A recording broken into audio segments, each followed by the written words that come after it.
Career সেরা bowling figure, তাও আবার বিশ্বকাপের মঞ্চে। জাসপ্রীত বুমরা নামক মহারথীদের জন্যই হয়তো এমন সব দিনের আগমন, যখন শিরোপার উৎসবে মেতে ওঠে শতকোটির জনপদ। সেই উন্মাদনার জনক হয়ে ওঠেন দুর্ধর্ষ জাসপ্রীত বুমরা। নিউজিল্যান্ডকে হারানোর মঞ্চটা প্রস্তুত করে দিয়েছিল ভারতের ব্যাটাররা। স্কোরবোর্ডে তুলে দিয়েছিল 255 রানের রান পাহাড়। সেই পাহাড় টপকানোর পথটাকে কাটার বাগান বানিয়ে দেন জাসপ্রীত বুমরা।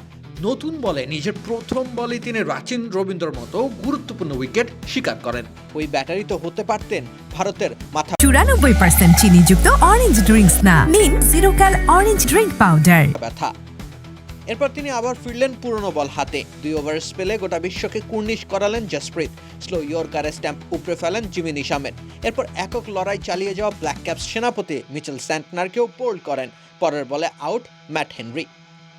4 ওভারের বোলিং স্পেলে 15 রান খরচা স্রেফ। 4 উইকেট কিংবদন্তির নামের পাশে। ক্যারিয়ার সেরা বোলিং ফিগারের আনন্দের স্রোতে টালমাতাল শিরোপা জয়ের জলোচ্ছ্বাস মিলেমিশে একাকার। বুমরায়ের শ্রেষ্ঠত্বের মুকুটে আরও এক অর্জনের পালক।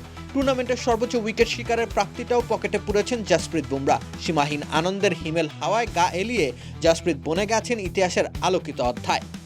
রাকিব হোসেন রুম্মান, খেলা 71।